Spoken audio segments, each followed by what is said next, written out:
Salut à tous et bienvenue sur une vie de bénédiction. Aujourd'hui, nous vous partageons un enseignement du pasteur Marcelo Tunasi. Le thème de mon message en ce jour, c'est 10 qualités d'une bonne femme. Ce n'est pas toutes les qualités, il y en a tellement beaucoup, mais je vais m'appesantir sur 10 choses, 10 qualités d'une bonne femme. Et ce message n'est pas seulement pour les femmes mariées, pour les célibataires, pour les veuves, pour toute femme, 10 qualités d'une bonne femme. Et il y a 20, 30, 50, mais je vais me concentrer sur 10 seulement. Je salue aussi nos bien-aimées sœurs qui nous suivent sur Internet. Bonne fête à vous également. Nous allons nous tenir debout pour lire 2 passages des Écritures. Ruth 3, verset 11. La Bible dit dans Ruth 3, verset 11, « Maintenant, ma fille, ne crains point. » C'est Boaz qui parle. « Je ferai tout pour toi. Tout ce que tu diras, car toute la porte de mon peuple sait que tu es une femme vertueuse. » Une bonne femme, vertueuse et bonne femme, c'est la même chose. Tout le monde savait que Ruth était une femme vertueuse, témoignage de Boaz. Proverbe 12, verset 4. Proverbe 12, verset 4. Une femme vertueuse est la couronne de son mari, mais celle qui fait honte est comme la carie dans ses os. Une bonne femme est la fierté de son mari, mais celle qui fait honte est comme la carie dans ses os. Proverbe 31, verset 10. Proverbe 31, verset 10. Qui peut trouver une femme vertueuse? Elle a bien plus de valeur que les perles. Les bonnes femmes sont rares. Les bonnes femmes sont rares et tu dois être parmi les raretés. Amen. Proverbe 31, verset 29 à 31 pour finir. Proverbe 31, 29 à 31. Plusieurs filles ont une conduite vertueuse, mais toi, tu les surpasses toutes. Il faut être une bonne femme parmi les bonnes femmes. Amen. La grâce est trompeuse et la beauté est vaine. La force d'une femme chrétienne n'est pas d'abord sa beauté, ni son charme, mais la femme qui craint l'Éternel est celle qui sera louée. 31. Récompensez-la du fruit de son travail et qu'au porte ses œuvres la louent. Que Dieu vous bénisse abondamment. Prenez place, s'il vous plaît. Les qualités d'une bonne femme. La première qualité dont j'aimerais vous parler, c'est la discrétion. Une bonne femme est discrète. Une bonne femme garde les secrets. Une bonne femme ne parle pas beaucoup. Elle garde les secrets de son mari. Elle garde aussi ses propres secrets. Elle ne parle pas beaucoup car la bouche qui parle beaucoup ne manque pas de divulguer des secrets. Prier, venir à l'église est une bonne chose, mais nous devons aussi avoir des caractères transformés. Et l'une des grandes qualités d'une femme, c'est la discrétion. Ce n'est pas d'abord sa beauté ni son charme, c'est cette capacité que tu as de garder les secrets. Les secrets même de tes propres enfants, car il y a des mères qui détruisent la vie de leurs enfants en disant à tout le monde les problèmes de leurs filles, les problèmes de leurs garçons. Une bonne femme est une femme discrète. Une bonne femme est une femme qui garde les secrets. Une bonne femme est une femme qui ne parle pas beaucoup. Aujourd'hui, je ne sais pas ce qui se passe dans le monde. Les femmes se disent tout.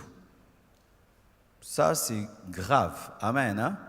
Quel que soit le niveau de l'amitié que vous avez avec une amie, on ne se dit pas tout. Je vois des femmes qui partagent même leur intimité dans l'amitié. Toi, c'est comment, et puis vous parlez de cela.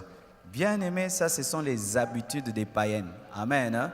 Parce que quand vous faites cela, vous êtes en train d'exposer votre couple, que tu sois satisfaite ou pas. Quand tu dis tout le temps à tes amis, non, mon mari me satisfait, tu peux pousser ton ami à envier ton mari. Et quand tout le temps tu dis que mon mari n'est pas à la mesure, tu es en train de faire qu'il y ait des ragots autour de ton mari, jusqu'à ce qu'un jour il l'entendra et vous ne pouvez pas savoir à quel point ça peut déstabiliser un mari. Lorsque on est une bonne femme, on garde les secrets. Des mères qui racontent tout aux tantes, tout aux oncles, que mon enfance, ma fille a fait ceci, mon fils a fait cela. Et le problème, c'est que lorsque tu partages tout sur tes enfants et surtout leurs défauts, il peut se faire qu'après 2 ans, 3 ans, ton fils a changé, mais toi, tu as dit tellement du mal sur ta fille qu'on va répandre une mauvaise réputation sur elle et demain, tu bloques son mariage. Pourquoi? Parce que tu n'as pas su garder le secret. Mais pas seulement cela. Des très bonnes choses aussi peuvent arriver à tes enfants.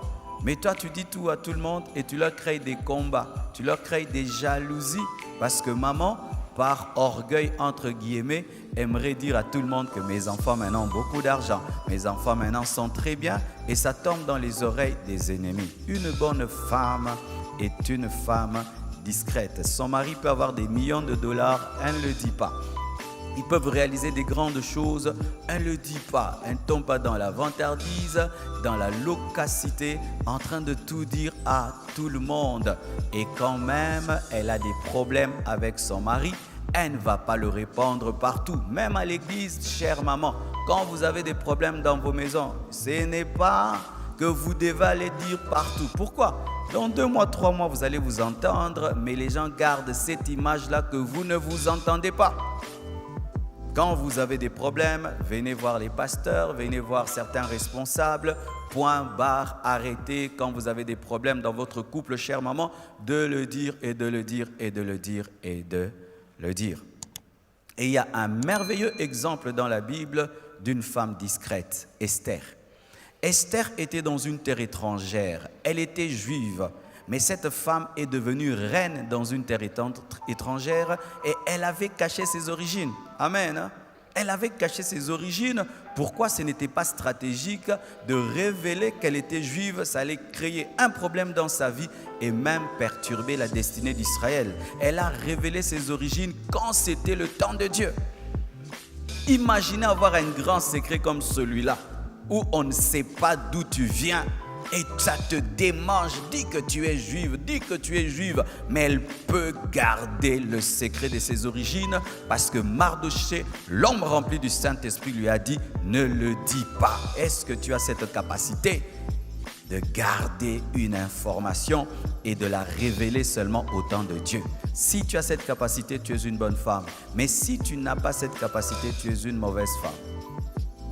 Et je t'assure, ça te créera des sérieux problèmes. L'indiscrétion, la loquacité, bien-aimé, amène toujours des problèmes. Priez le Seigneur de vous donner la maîtrise de la langue. Amen. Une bonne femme sait maîtriser sa langue et Esther, par cette qualité, est devenue reine. Alléluia. Elle est devenue reine parce qu'elle était discrète. Si Esther n'était pas discrète, elle n'allait jamais devenir une reine. Elle n'est pas devenue reine seulement parce qu'elle était vierge et parce qu'elle était belle. Non, non, non. Elle est devenue reine parce qu'elle avait pu cacher qu'elle était juive. Amen. Une deuxième chose, l'humilité. Une bonne femme est humble. Il y a de moins en moins de femmes humbles aujourd'hui.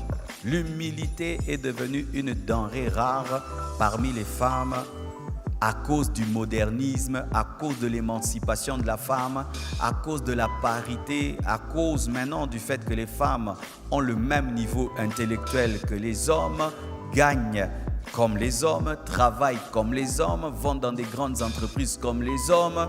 C'est comme si les femmes étaient humbles malgré elles parce que l'homme avait plus étudié, l'homme avait plus d'argent.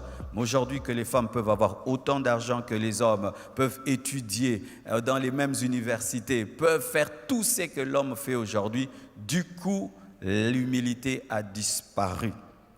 Chère maman, tu peux avoir toute la beauté du monde, mais si tu n'es pas humble, tu n'es pas une bonne femme. Une bonne femme est une femme simple. Une bonne femme est une femme brisée. Une bonne femme est une femme qui est morte à elle-même. À elle-même. Est-ce que maman, tu es brisée? Ton orgueil, que tu sois célibataire, que tu sois une femme mariée, est-ce que tu as vaincu l'orgueil? L'orgueil face à ton intellect, l'orgueil par rapport à ta beauté, l'orgueil par rapport à l'argent de ton mari ou ton propre argent, l'orgueil par rapport à ton niveau intellectuel, l'orgueil de la femme peut venir de beaucoup de choses. Est-ce que tu as vaincu l'orgueil?